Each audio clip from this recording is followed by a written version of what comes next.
If Jesus wasn't created, then why is he called the beginning of the creation by God?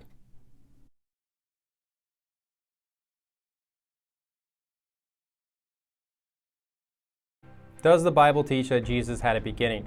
This is the claim that Jehovah's Witnesses will make when they're explaining to you who Jesus Christ is. In our prior 3 videos, we have gone through 3 sets of verses that Jehovah's Witnesses will cite that say that Jesus was created or formed by God, thus making him not eternal and can't be considered God but only divine.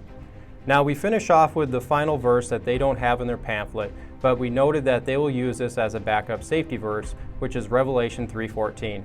The New World Translation reads, "To the angel of the congregation in Laodicea write, these are the things that the Amen says, the faithful and true witness, the beginning of the creation by God."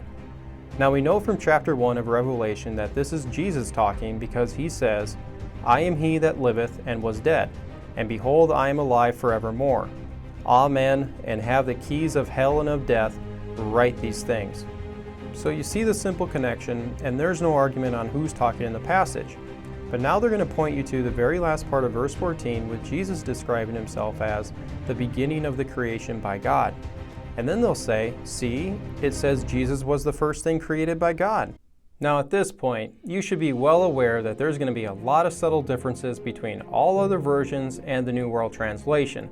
So comparing it with the KJV, the last part of 3:14 says, the beginning of the creation of God.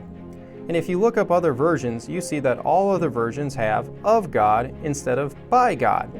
The NIV says the ruler of God's creation, and the Christian Standard Bible says the originator of God's creation. Now your recall should kick in from our Colossians 1 discussion, because in verse 18, Paul describes Jesus as the beginning, which we may note is part of Paul's 7 descriptions of rank and position applied to Jesus. Now the Greek word for beginning is arche, where we get the word architect from. This means that the word begin